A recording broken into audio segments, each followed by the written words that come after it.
Today we have a match between the Hand of the Archon and their current direct counterpart, the Voidscarred Corsairs. The Hand of the Archon are fairly new, so there will be some mistakes made over the course of this battle report. We will talk about that when we get there. I wanted to bring you this matchup since both teams are about on par with their stats, but they truly exist as alternate forms of Eldar. The Corsair with their high focus on melee and ease of access to mobility, and the Archon with their focus on shooting with potentiality for mobility. We will be using the critical ops rules in an open kill zone. I know the Archons came packed in with close combat terrain, but I believe that mobility is best witnessed in an open setting. From the deck, we have pulled the secure mission type on the battleground layout. The action point requirement for capturing objectives will cause some issue with these two APL teams, and the battleground short edge deployment zones will show the best potential for the speed these teams offer. The field will mostly have heavy terrain scattered about with some piles of boxes that will have the light cover rules. I will be piloting the Corsairs. I've only played them a few times and am still just beginning to grasp their potential. I've opted to bring a Felarch with a rifle, mostly because my Neuro Disruptor isn't painted yet. A Carnathi, because even though the Dark Eldar seem more ranged focused, their melee still isn't something to underestimate. A Shade Runner, useful for its extreme mobility, and I have a plan with one of the TAC ops for it. A Starstorm Duelist, since as an operative, I view the Duelist as very key in applying pressure to any enemy force. A Fate Dealer to support from the backline. A Gunner, using a blaster to deter some of the Dark Eldar gunners from popping their heads out. A Wayseeker to help provide the buffs and field control needed. Uncommonly though, I decided to forego the Soul Weaver and the Hunter and instead will be taking two warriors with rifles. I feel that if one of my units is targeted by the Hand, it won't survive, making healing meaningless, and the Hunter Bird wouldn't be effective in so much heavy terrain. I'm aware this could bite me in the ass, letting go of two power weapons for better range, but we'll see. My friend will pilot the Hand of the Archon. He'll have an Arc Sybarite with a blast pistol and a Venom Blade. He'll also bring a full contingent of specialists, including a Crimson Duelist, a Disciple of Yelindra, an Elixicant, a Flayer. For his gunner, he will use a blaster, and for his heavy gunner, he will use a splinter cannon. The Dark Lance would have been overkill, and with the blaster and blast pistol already in play, he wouldn't have been able to bring it anyway. He'll also bring his Sky Splinter Assassin, as well as one agent. Again, there will be some errors here. This is our first outing with the Archons, but we really wanted to get this out so you can see the team in action. Don't forget, this is YouTube, so the like and subscribe metric is a thing. If you're interested in more videos like this, don't hesitate to click those buttons. With that said, expect speed and brutality on both sides of this battle report. Let's get into it.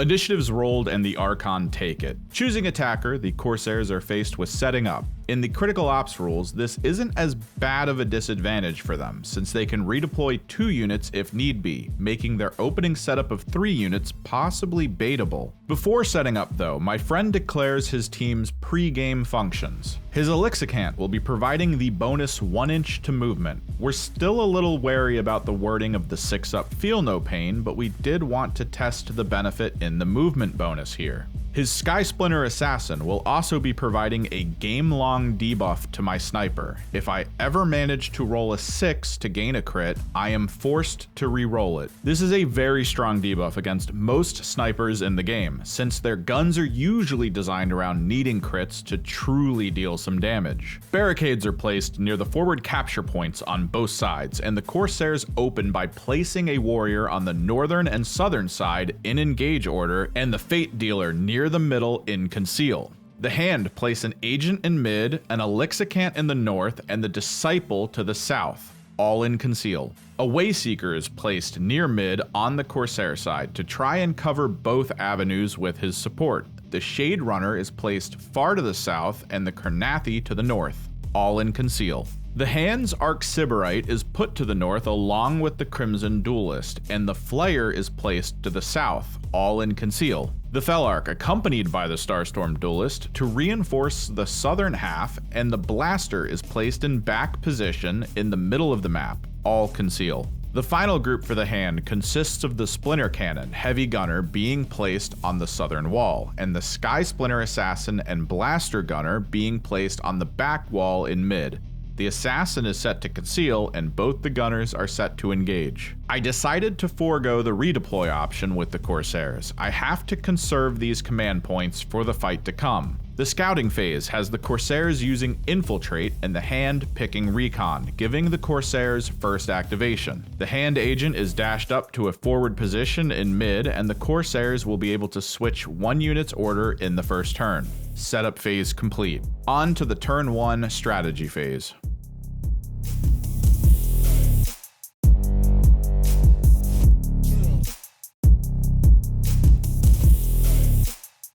Command points are generated, upping both teams to 4. The Corsairs open with Plunderers, giving 3 of their units a pre-turn dash, moving the Shade Runner, Carnathi, and the Northern Warrior forward. The hand pass, allowing them to generate 1 command point. I could have stopped there to prevent any Dark Eldar follow-up, but I felt the need to activate Eldari Agility, giving all my units the option of gaining an extra inch to all normal forms of movement at the cost of not being able to shoot or fight. The hand use From Darkness Death. If one of their operatives activate, it can pick a unit it can't see. When fighting or shooting at that unit during its activation, you can upgrade a normal hit to a crit. Both teams pass, moving into TAC Ops. The Corsairs first reveal Outflank. They will have to have more APL within 3 inches of the neutral border edges, beyond 6 inches from their deployment zone for 2 turns to fully score this. The hand have nothing to reveal, so the Corsairs also reveal Recover Item, placing an item in the enemy deployment zone near point 2. This will need to be picked up and held for 2 turns to fully score this. No other TAC Ops revealed. The first Corsair activation will be the Felarch. It uses Coordinated Strike to activate the Starstorm Duelist to follow up, then uses the Eldari Agility to move to a forward position in the middle. The Starstorm Duelist moves up using the Agility and grabs point 2. The Elixicant moves up to point 6 and captures. The Corsair Wayseeker activates and uses the Agility to move south. He casts Freezing Grasp on the Flare to slow its speed by 2. This also prevents it from dashing. Since Freezing Grasp isn't a shooting attack, it can be used during Eldari Agility and from Conceal. And since it only needs vision, concealed targets in cover are still targetable. The hand activate their Duelist, and with a move and a dash, push it up to the north behind some cargo boxes. Deciding to make a big play I had planned for, the Corsairs activate the Shade Runner. Using 1 action point, it captures point 1. It then moves under Eldari Agility to the TAC Op capture item in enemy territory. Using the Light Fingers tactical ploy, he is allowed to pick up an item for free, so he grabs the TAC Op item. Still under Eldari Agility, it gets a 4-inch dash, and thanks to Fly, is able to end its turn behind the southern cargo box. A quick in and out. The Kabbalite Disciple activates and moves up to point 4 and captures, the inch movement helping out in looping around the heavy terrain. The Corsair Carnathi moves up to point 3 and captures. A Kabbalite agent in mid activates, moves up to point 5 and captures. The Voidscarred Warrior to the south activates. Sensing I'm going to run out of activations before the handgunners go, I use Infiltrate to switch his command from Engage to Conceal, and move up to support the Shade Runner. The Arcsiberite activates and takes up position on a middle wall to support either side in future turns. The Corsair Gunner activates and moves up to light cover on point 3. The Kabbalite Flare activates and moves up in support of point 4. The Fate Dealer activates and moves into the gunner's former spot, looking to cover both sides of the field. The Sky Splinter Assassin activates. The Sky Splinter's rules gave us some issues. In retrospect, we realized you can't mark after using the bird as an attack. Also, the mark is only usable by the assassin, no one else. Also looking back, the indirect on the bird only prevents being in cover from being factored into the valid target step. Seeing from above, the Starstorm Duelist would have been obscured for this attack. Several things fell apart for the Corsairs because of this, but it is what it is. We learn and we move forward. The assassin attacks the Starstorm Duelist with Razorwing. Razorwing is usable from stealth, the trade-off being the lack of damage. 5 attacks, but only landing 2 crits. In response, the Starstorm Duelist makes 2 out of his 3 saves, giving him the ability to shave off 1 crit. This knocks the Starstorm Duelist down to 6 wounds, and as talked about in the error, he is then marked. The last Corsair warrior in the north activates and moves up to point 3. To finish up, the Cabalite Gunner activates and repositions behind the northern ruins. And then, because there are no more Corsair activations, the Cabalite Heavy Gunner activates and sets the Starstorm Duelist as his From Darkness death target. After a slight repositioning, he opens fire. This normally wouldn't have been able to happen, but again, we didn't fully understand the Sky Splinter. 5 attacks, 3+ to hit with the lethal 5 rule. He lands 2 crits and 1 hit.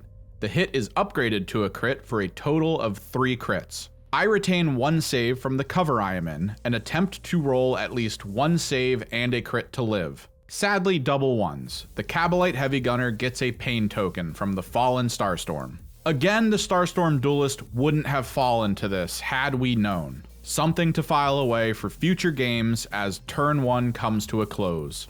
Despite the big error in turn 1, both teams are playing very cagey. Both the Corsairs and the Hand score 3 points on their main mission, and the Corsairs manage to earn 1 point on their Recover Item Tac Op. The Shade Runner and Eldari Agility make this recon tac op super easy for the Corsairs to achieve in non-close combat maps. Sadly, my idea to utilize the Corsair Warriors to improve the Voidscarred range is already starting to seem like a bad option, as I have pulled up to a close position with everyone and have still not fired with any of them. We'll have to see how turn 2 ends up. I'm already feeling a lot of pressure from the Dark Eldar's backline. Some scary stuff back there.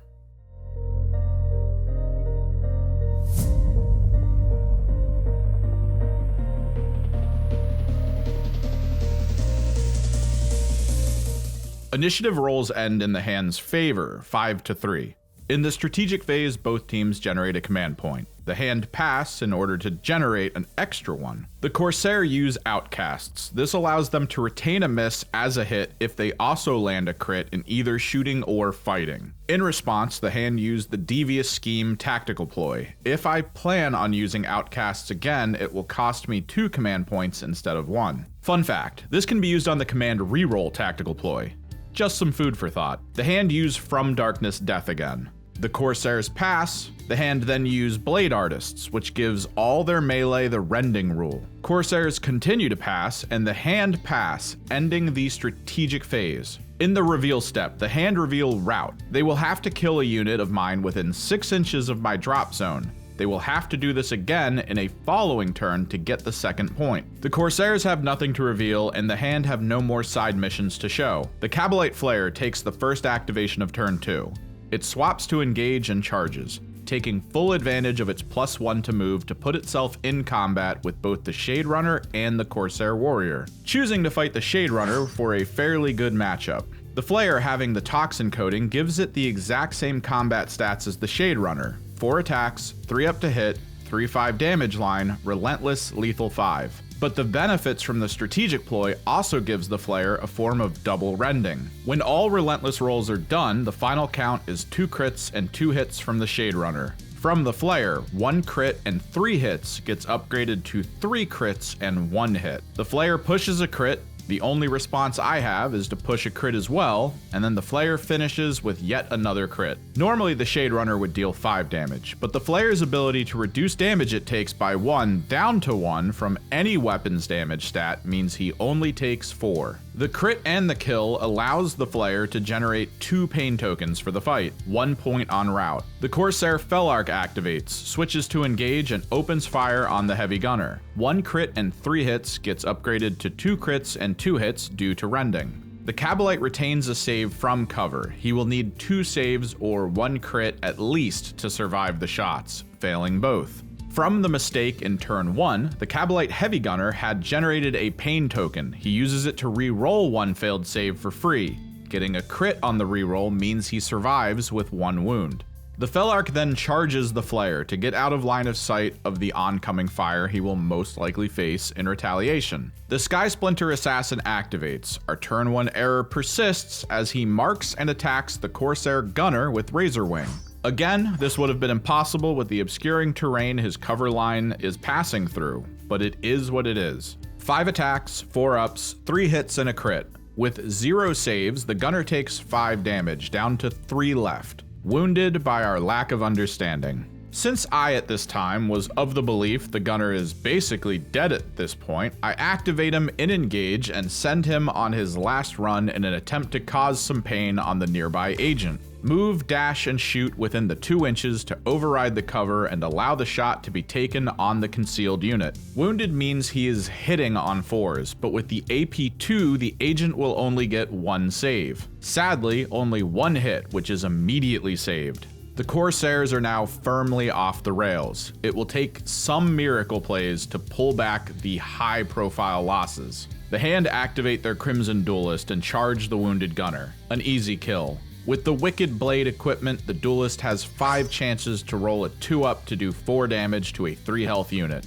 Quick roll and a dead Gunner. Gaining a pain token and immediately using it to dash into cover near point 3, getting out of line of sight from the Fate Dealer. The kill also triggers the Robin Ransack Tac Op. By this point, the Corsairs are just looking to take units off the field since they are now severely outnumbered. A warrior is activated and moves up to try and take out the unactivated agent. He manages 2 crits and a hit thanks to rending. The agent only musters up 1 regular save and is killed. Nimble Fingers is used to capture point 5, taking the Corsairs to 0 command points. Caution has been thrown to the wind. The Cabalite Blaster is activated and rotates north, getting the Corsair Warrior in his sight. With 2 crits and a hit on a high damage AP2 gun, the Warrior is turned to ash. Seeking to push my outlandish plays even further, the Corsair Wayseeker activates and moves to midfield in heavy cover. He then casts Warpfold on the Carnathi to bring him within charge range of the Flare. The Cabalite Elixicant activates and moves up to point 5, recapturing it. Hail Mary plays have nothing against unit quantity. The Carnathi activates and charges the Flare. The crit damage on the Carnathi is the only thing that would keep me from taking retaliation.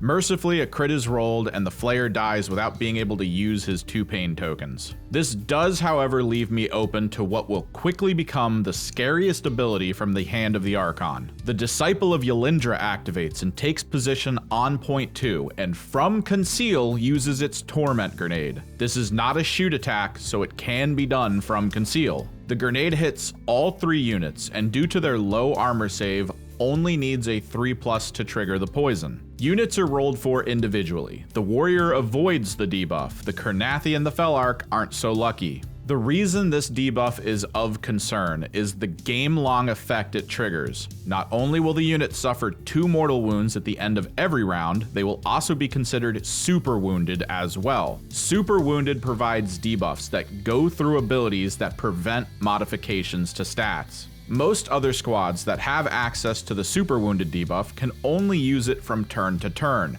This is one of the first game-long versions of this debuff. The Southern Warrior activates and retaliates by opening fire on the Disciple. His accuracy reflects the game so far and can only land a single hit. The Disciple makes its save. Hope for a miracle is draining quickly. With his last action point, he picks up the package left behind by the Shade Runner and dashes out of line of sight. The Cabalite Heavy Gunner activates and moves into a secure position away from enemy line of sight. The Fate Dealer looks to create a miracle play by dashing out into the open to gain sight on the Duelist and trying to free up some space on the northern side of the field. He is under the debuff where he has to reroll all his crits, so it's not looking good. No crits anyway. 3 hits total. The Duelist retains a save from cover and rolls no additional saves. 6 damage on the 8 health unit. For the final turn 2 activation, the Arc Sybarite moves slightly down along its wall to better position itself to cover the southern side.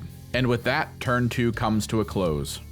So far, our mistake with the Sky Splinter has cost the Corsairs 2 key units, leading to the easy deaths of at least 1 other key unit by the end of turn 2. This error has more or less sealed the fate of the Corsairs. We still press on to test the dice for the possibility of a miracle, but for our group, this game will be filed with an asterisk as a learning experience. Both teams still earn 3 points on their primary mission, and the Corsairs earn the final point on recovery item. We enter turn 3 looking to see what the dice will decide for us.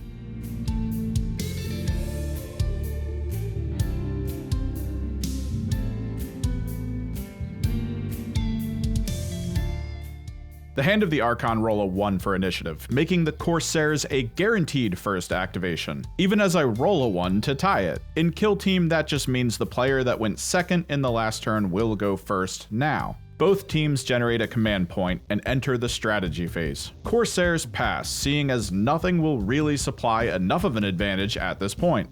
Also, if the hand pass, they will gain their command point but not be able to play any strategies. The hand do pass for the command point gain, and we breeze by the reveal stage since neither of us have a tac op that can be flipped at this point. For the first activation, the Carnathi is looking for some revenge. It charges the Disciple and fights. Super Wounded means it is hitting on 4s, but Relentless will help in this situation. 2 crits and 2 misses get rolled into 2 crits and 2 hits. The Disciple only musters up 1 hit. A quick parry followed by 16 potential damage spells the end of the Disciple. The Cabalite Blaster activates and puts the Fate Dealer in his crosshairs. With 2 crits and a hit, there is nothing the sniper can do but be vaporized. The Gunner makes his way south with a new shiny pain token. The Wayseeker activates and free dashes around cover. It casts Lightning Strike on the Duelist. 4 attacks on 3 with a good damage profile and AP 1. Not able to catch a break, the Corsair only manages 1 crit and 3 misses. A command point is spent to reroll. This ups the attack to a crit and a hit. The Duelist has to roll a crit and a hit to live. He musters only 1 save and command rerolls the fail into another fail. The Cabalite Duelist falls, locking the hand out of the second point on Rob and Ransack. With his second action point, the Wayseeker casts Freezing Grasp on a 3-up on the Elixicant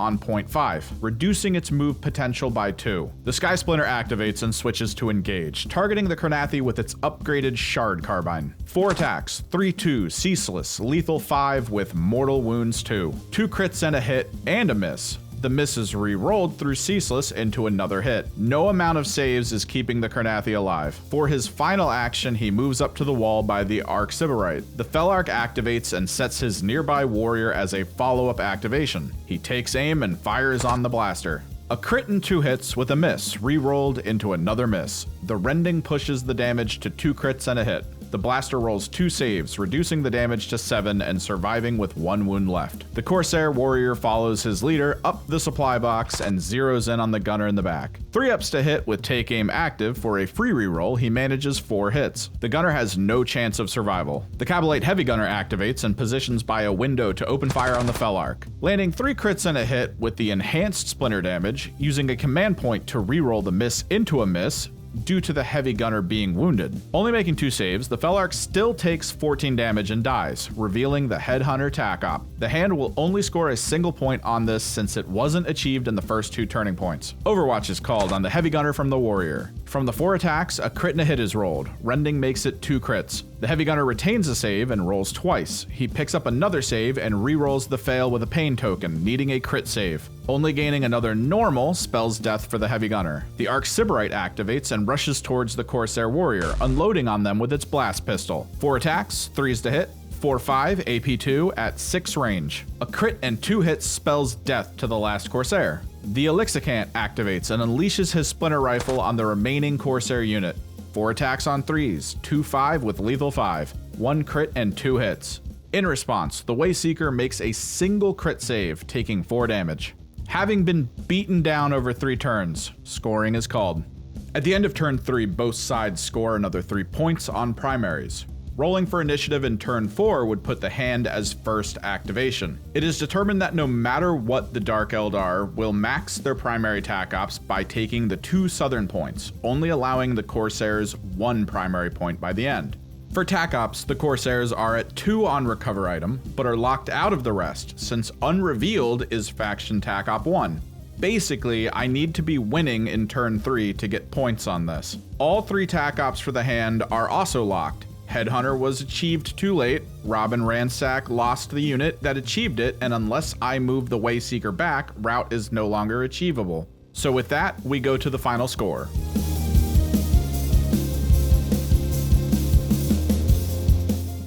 The Hand of the Archon have 15. The Corsairs have 12. Despite the errors, despite the huge early game loss, despite all of it, the final score wasn't too wide of a gap.